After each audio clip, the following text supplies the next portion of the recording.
옛날 왕의 보좌는 권위와 위엄을 넘어서 두려움의 대상이었습니다.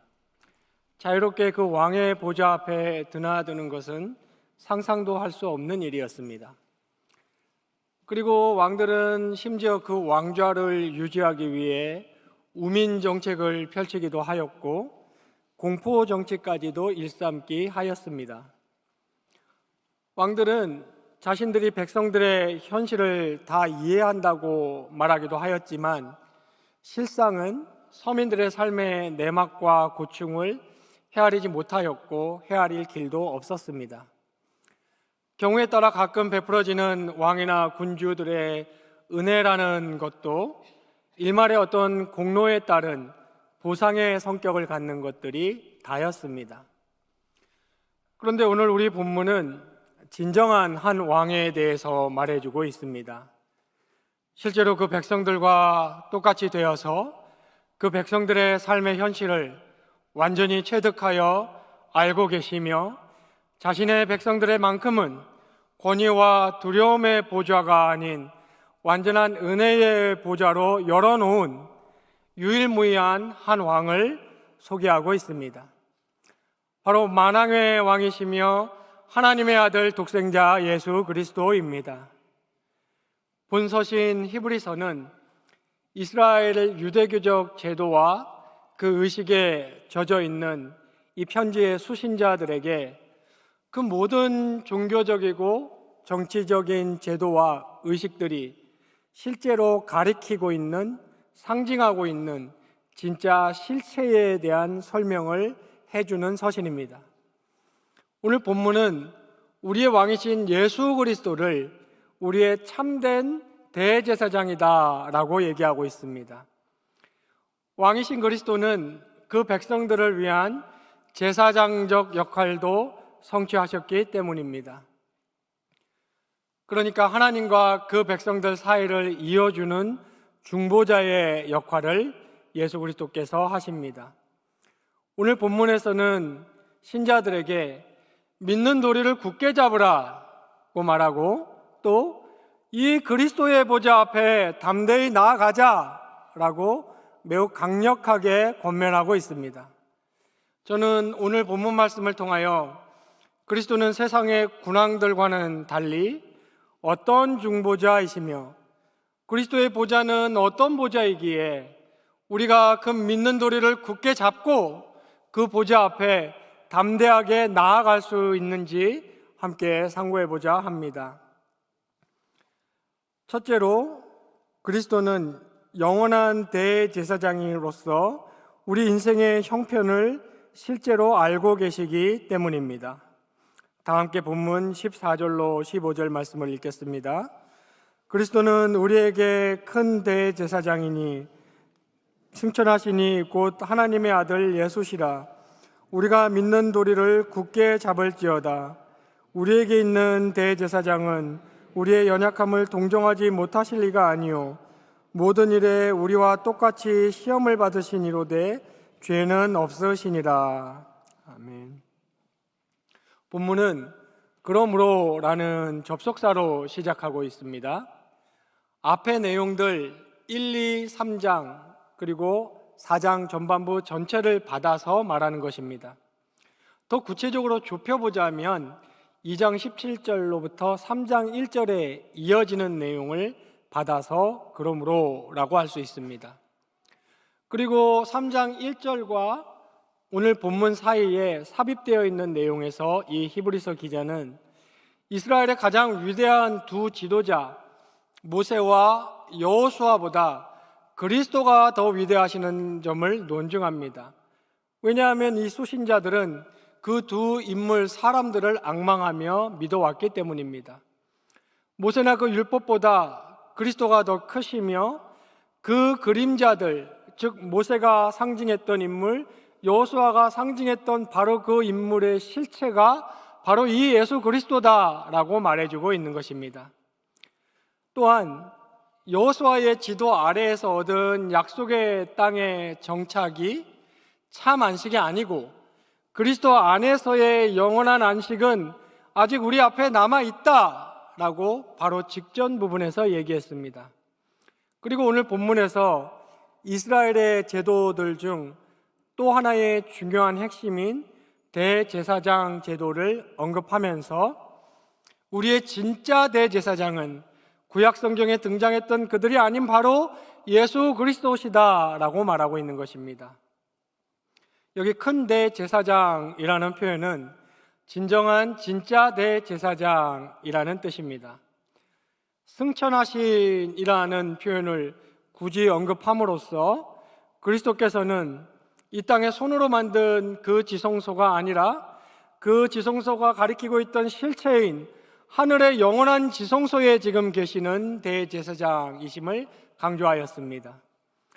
이렇게 하늘 지성소에 하나님 보좌 우편에 우리의 대제사장으로 좌정하심으로써 1년에 한 번만 백성들을 위해 지성소에 나아갈 수 있었던 인간 제사장들과는 달리 영원히 그 백성들을 위해서 성부 하나님의 존전에 계시는 진정한 우리의 중보자이십니다. 우리의 큰 대제사장 예수 그리스도는 성육신과 십자가 부활을 통해 단번에 과거와 현재와 미래의 우리의 모든 죄를 그리고 영원히 사하신 진짜 제사장이십니다. 그리고 승천하셔서 여전히 우리의 중보자 되시는 영원한 대제사장이십니다.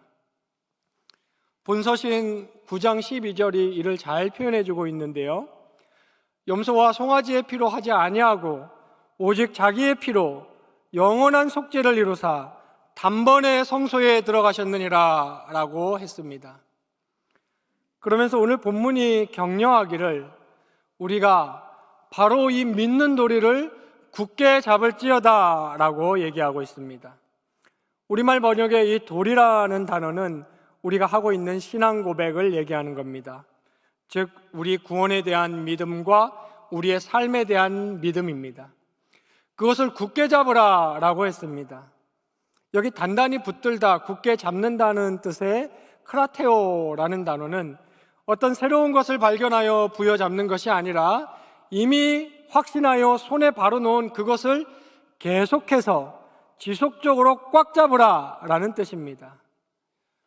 오늘 본문은 이어서 우리에게 있는 이 대제사장의 결정적으로 중요한 점을 말해주고 있는데요, 그것이 15절에 등장합니다.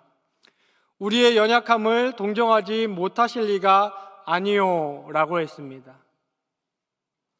여기 연약함은 인간의 영적, 정신적, 육체적 결점들을 모두 포괄하는 표현입니다. 동정하다로 번역된 이 표현은 예전 우리 개역 한글 번역이 더 잘 되어 있는데요, 거기에 보면 체휼하다라고 번역했습니다. 즉 우리가 얼마나 연약한지 힘든지 얼마나 어려움을 겪고 있는지 매우 잘 알고 계신다는 의미입니다. 잘 아셔서 그것을 책망하신다는 뜻이 전혀 아니고 그래서 우리를 가엾게 생각하고 계신다는 뜻입니다. 그리고 여기 동정하다, 즉 체휼하다라는 의미의 순파테오라는 단어는 이 단어가 사용된 성경의 용례들을 한번 살펴보았더니 이 단어는 단순히 감정적으로 불쌍히 여긴다는 의미를 넘어서 그 연약한 상태를 실제적으로 도울 수 있고 도울 능력이 있고 중요한 것은 도울 의사가 그에게 있을 때 이 단어가 사용되었습니다. 그러면서 오늘 본문은 주님께서 우리의 연약을 동정하실 수 있는 보다 구체적인 이유를 심층적으로 제시하고 있습니다. 그것이 곧 모든 일에 우리와 똑같이 시험을 받으신 이입니다. 이 땅에 오셔서 공생의 삶을 사시는 동안 슬픔과 괴로움을 겪으셨습니다. 아버지여, 할 수만 있다면 이 잔을 내게서 지나가게 주시옵소서라며 두려움에 떨었던 모습을 우리는 복음서에서 발견할 수 있습니다. 지침과 배고픔을 경험하셨고 사랑하셨고 사랑도 받으셨고 배신도 겪으셨고 유혹도 겪으셨음을 우리는 복음서 기록을 통해 잘 알 수 있습니다. 고단한 인생의 희로애락을 다 겪으신 분이 우리의 왕, 우리의 제사장이십니다. 그래서 우리를 잘 아십니다. 그리고 오늘 본문에 승천하신이라는 표현이 중대한 표현인데요. 이 모든 것들에, 즉 단순히 그러한 질고들을 겪으셨을 뿐만 아니라 승리하셨다라는 의미입니다. 그 모든 인생의 순환과 질고를 대신 지고 죽임 당하셨으나 빈 무덤을 남겨두고 부활하셨습니다. 낮고 천한 이 땅 위에 모든 것들을, 그리고 죽음까지도 이기시고 그분이 오셨던 그 하늘 보좌로 다시 올라가셨습니다. 더욱이 우리에게 큰 소망과 신뢰를 주는 것은 오늘 본문에 그러나 죄는 없으시니라 라는 사실입니다. 우리와 똑같이 시험을 겪으셨지만 죄는 없으시니라. 저와 여러분이 나의 인생과 영원한 운명을 내어 맡겨야 하는 나의 중보자가 삶에 대한 이론은 능통하고 나를 돕겠다는 의지는 충천하지만 어쩔 길 없는 그런 사람이라면 어찌하시겠습니까? 우리는 신뢰를 두지 못할 것입니다. 그러나 우리의 중보자는 인간의 삶을 살아보셔서 어떤 언어나 수식으로 표현할 수 없는 인생의 그 깊은 고뇌와 아픔을 잘 아십니다. 실존의 무게와 그에 비한 내 자아의 가벼움과 연약을 아주 잘 아십니다. 그와 같은 나의 중보자, 나의 큰 대제사장 예수를, 그 예수를 믿는 도리를 굳게 붙잡으라 라고 오늘 본문은 말하고 있는 것입니다. 우리는 찬양 가사를 통하여 고백합니다. 나는 믿네.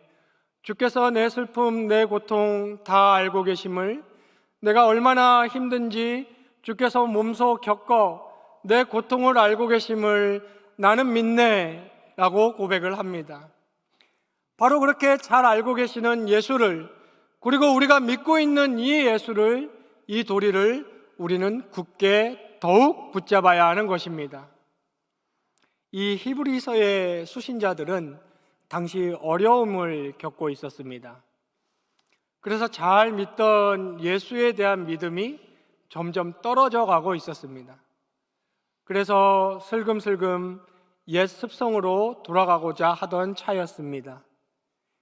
실체이신 예수를 보지 못하고 자꾸만 눈에 보이는 유대교의 이런 제도 저런 제도, 이런 인물 저런 인물을 의지하고자 하면서 이 땅의 방법만 쳐다보고 있었습니다. 이때 히브리서 기자가 이 서신을 통하여 말합니다. 승천하신 우리의 큰 대제사장, 바로 이분을 믿는 그 도리를 굳게 붙잡을지어다. 사방을 보지 말고 하늘을 보라 라는 의미입니다. 하늘로부터 오는 승천하신 그리스도로부터 오는 그 도움을 믿으라고 말하고 있는 것입니다. 이 히브리서 기자는 2장 17절로 3장 1절에서도 사실상 오늘 본문과 같은 내용을 말하며 이렇게 권면합니다. 그가 시험을 받아 고난을 당하셨은즉 시험을 받는 자들을 능히 도우실 수 있느니라. 그러므로 함께 하늘의 부르심을 받은 거룩한 형제들아, 우리가 믿는 도리의 사도이시며 대제사장이신 이 예수를 깊이 생각하라. 그러므로 신자들은 그 어떤 이 땅의 방법이나 제도나 이 땅의 사람 말고 이 예수를 깊이 생각해야 하는 것입니다.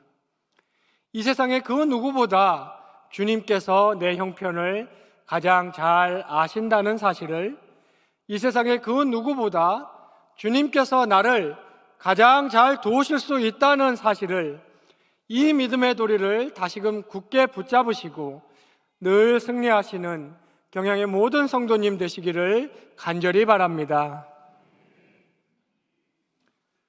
둘째로 영원한 대제사장이신 그리스도의 보좌는 긍휼과 도우시는 은혜의 보좌이기 때문입니다. 다 같이 본문 16절 말씀을 읽겠습니다.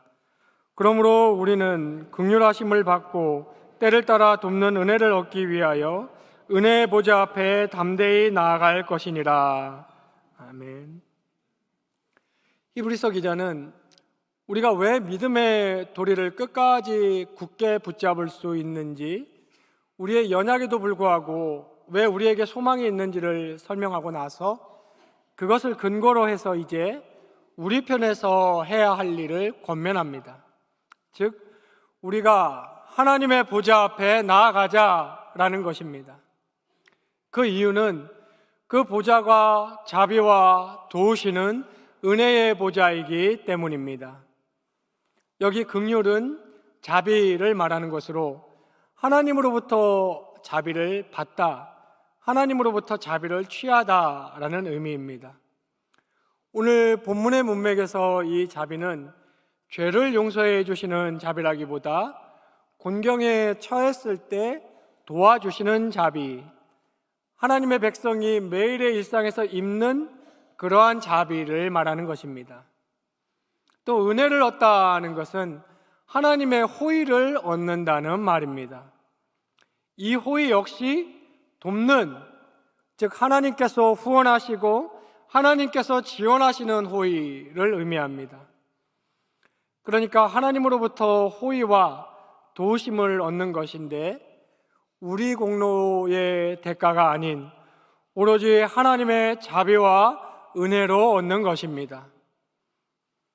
그러면 하나님께서는 무엇을 근거로 이러한 호의의 도우심을 자비와 은혜로서만 베풀어 주시는 것이겠습니까? 여기 그러므로라는 16절의 접속사가 잘 말해주듯이 바로 앞절에 있는 우리에게 있는 대제사장 예수 그리스도의 공로를 근거로 하는 것입니다. 공로가 없는 우리가 공로자이신 예수 그리스도와 연합되었으므로 우리의 공로를, 그리스도의 공로를 우리의 것으로 하나님이 여겨주시는 것입니다. 이 도우시는 자비와 은혜를 얻기 위해 하나님의 보좌 앞에 나아가자라고 했습니다. 그리고 그 도우심과 호의의 성격을 표현하기를 때를 따라라고 했습니다.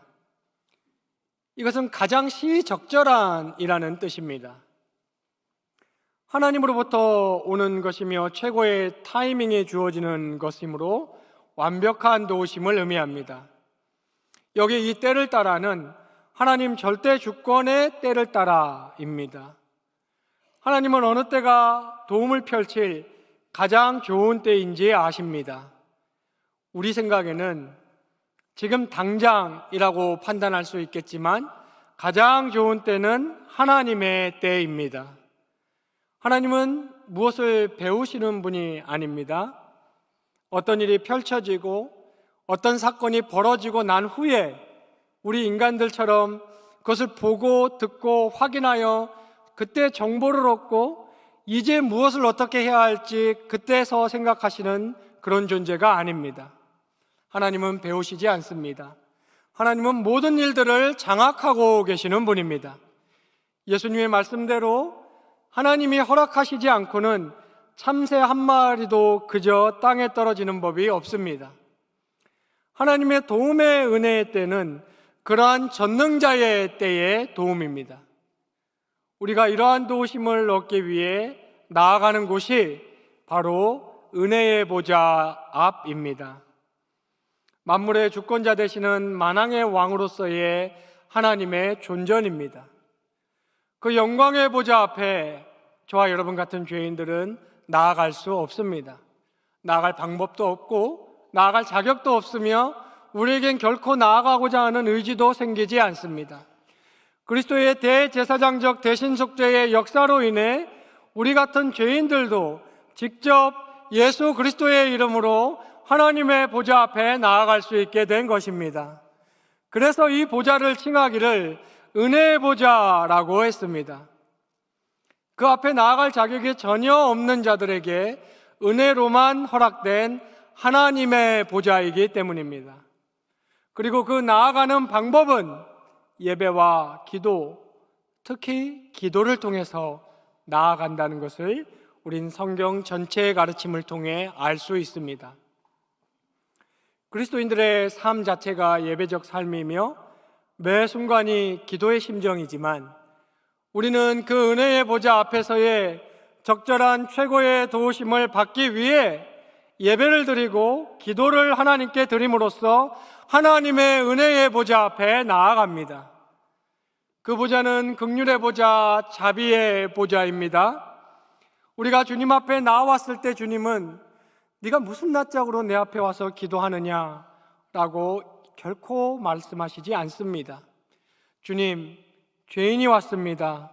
당신의 자비만 바라보고 나왔습니다 라고 우리가 진실되이 나아갈 때 오히려 탕자를 끌어안으신 아버지처럼 두 팔 벌려 언제나 우리를 맞이하시는 보좌가 하나님의 은혜의 보좌입니다.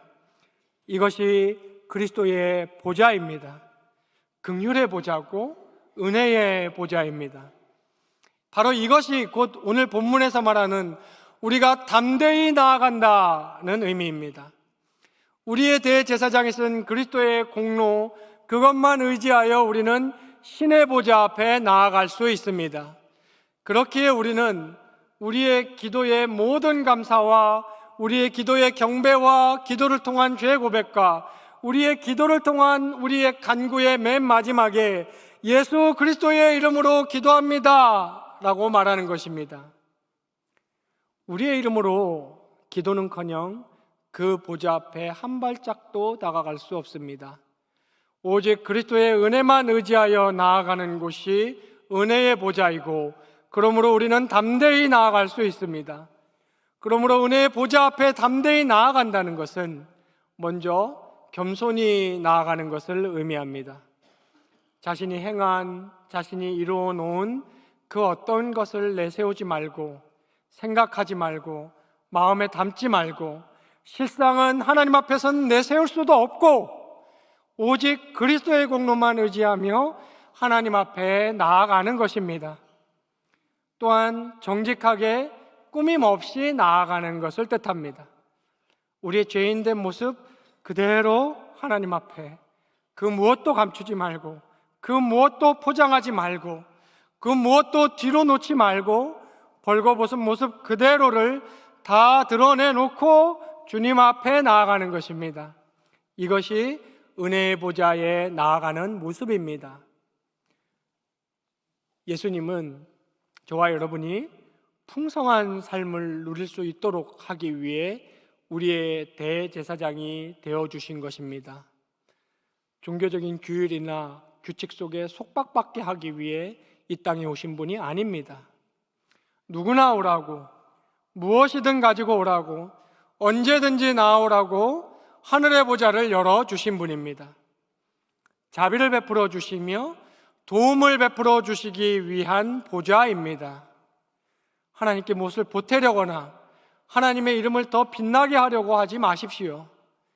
그 자비를 누리며 그 도움을 얻기 위해 은혜의 보좌 앞에 그저 담대하게 나아가시기 바랍니다.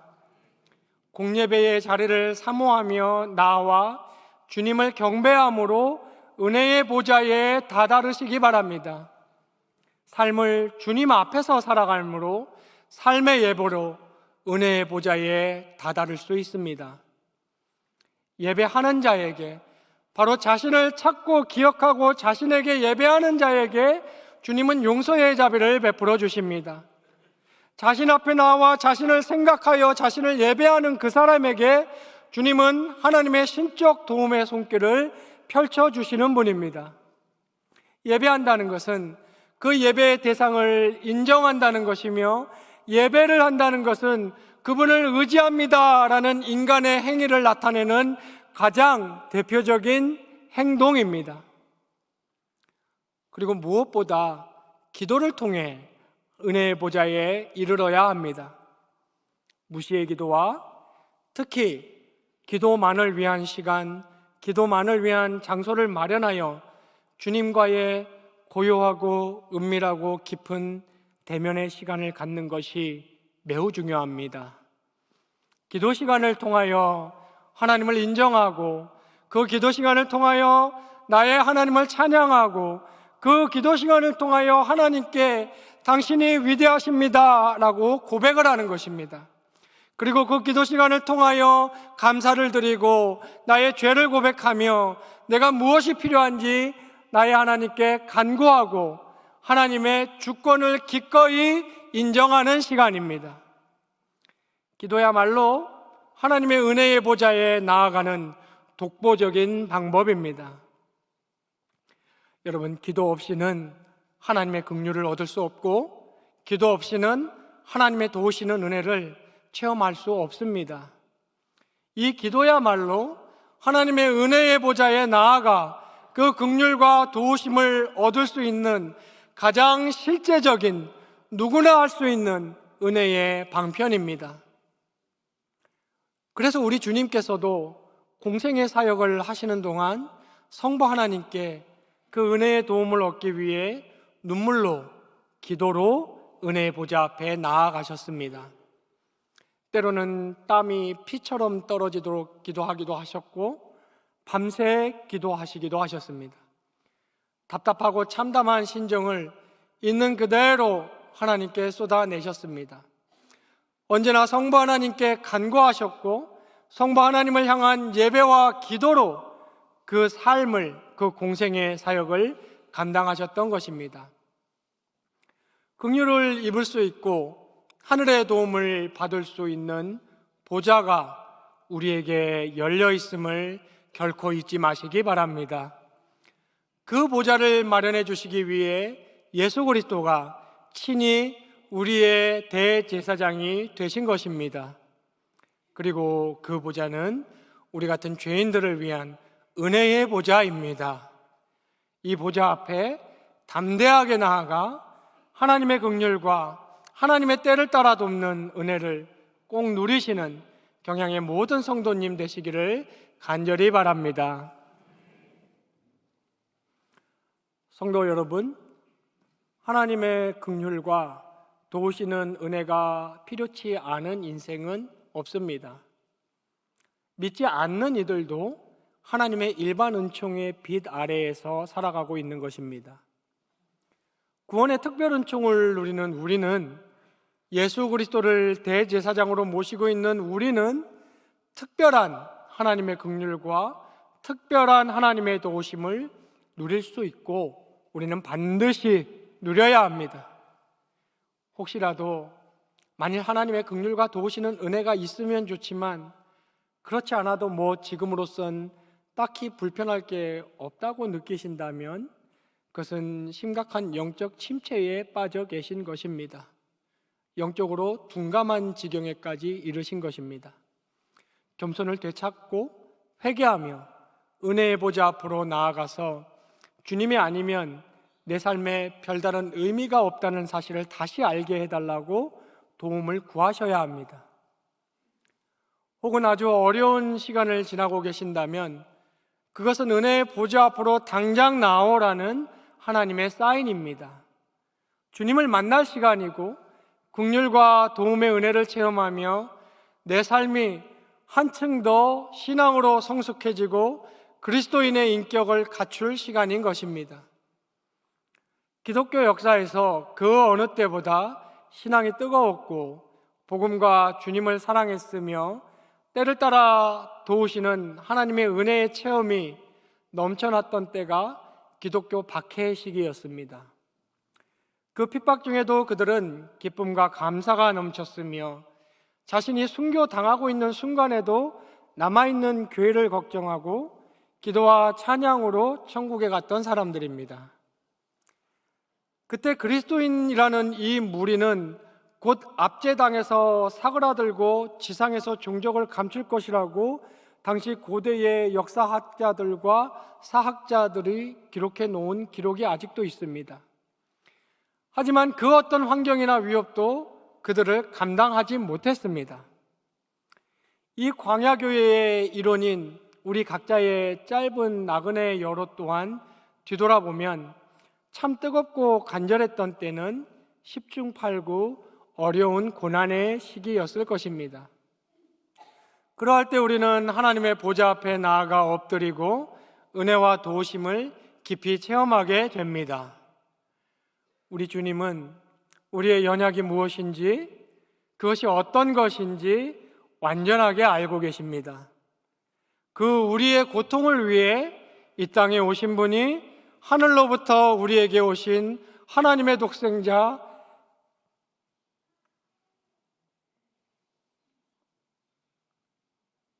예수 그리스도입니다.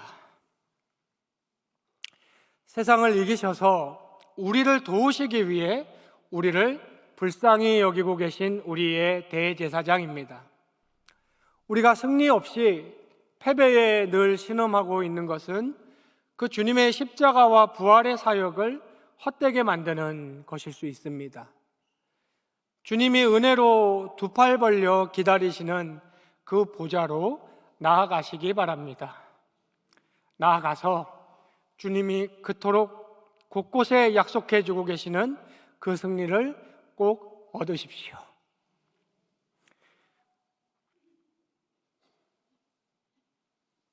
우리의 연약을 친히 겪으셔서 다 알고 계시는 그 주님의 긍휼의 보좌, 도우시는 은혜의 보좌 앞에 나아가 주님이 베풀어 주시는 자비를 입고 때를 따라 돕는 도움을 누리면서 살아가시는 경향의 모든 성도님 되시기를 주님의 이름으로 축원합니다.